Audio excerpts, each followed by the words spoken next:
comments brief earlier. Why are we here?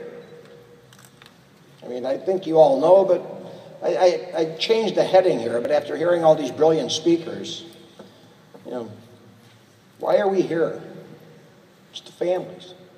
It's the people who know and understand what the loss really is. We know the impact to our medical community. So I'd like to speak on behalf of those families today, if I may. I have a lot of my friends out there. Most everyone here today, especially the families, are the ones who know how you can lose a loved one to heroin in the blink of an eye, through a drug overdose, or through the agonizing descent into heroin addiction. Families who witnessed either one will tell you the pain. Over the last few years, I have met many families who are struggling to save a loved one from heroin. Today, we are honored to be joined by a number of those families.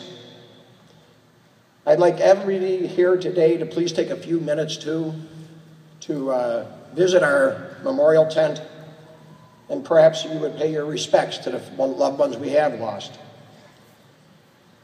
When you visit the memorial tent, you'll see my son's picture. As many of you know, I lost my 19-year-old son, Billy, to a heroin overdose September 20th, 2009. I can assure you, my family will never forget the day we lost Billy. I often refer to that day as the day we got the call that every parent dreads and hopes they never get. The night I got that call, it was late on a Sunday evening.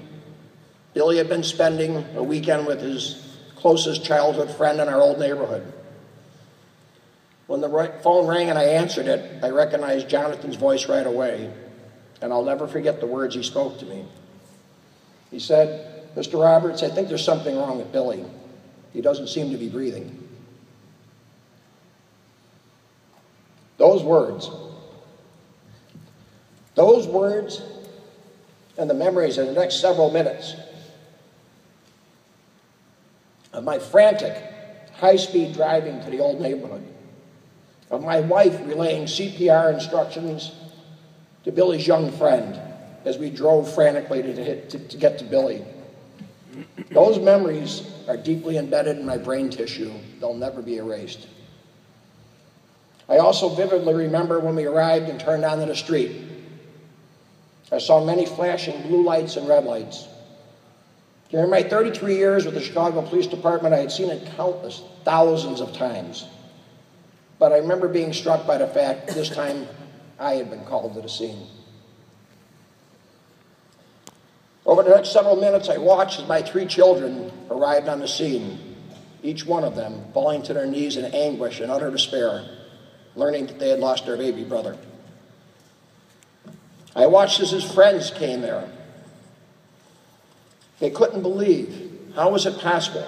Billy, somebody who was so full of life, so healthy, no problems. Billy wasn't an addict, but how is this possible? How could this have happened to him? How could he be gone? Ladies and gentlemen, this is the reason we are here today. We must find a way to do something to stop this horrible scourge that has crept into our communities and that is claiming the lives of so many, destroying so many families, and harming so many communities across our nation. Now, I'd like to apologize to my families who are present here today. I hope my comments have not distressed you. But I found the only way that I can cope with this personal tragedy in my life is to turn and face the very thing that took my son. In my case, I suspect it's my police training. You see, police officers never turn and run from a problem. Instead, we turn and run right at it. When others hear gunshots, they turn and run. I understand that. But in our case, we run right to the sound of the gunfire. Over the last 3 years, I've been running at this problem. At my side, I'm honored to say I've been joined by another dad from my community, Brian Kirk. Brian lost his son, Matthew, to a heroin overdose April 3rd, 2009. His picture is also in our tent. I didn't know Brian before my Billy died. I met Brian and Marie when he came to my memorial, my son's memorial. And I got to know him much better over the next few days. He came to my door. I often say Brian was the first hero I met after losing my son, because he was willing to set aside his own grief and reach out to help another family who he knew was about to go through this crushing grief, and something that his family had only gone through months earlier and was still going through. To say I was impressed with Brian and his courage would be an understatement. Brian and I, a few months later, started Hero.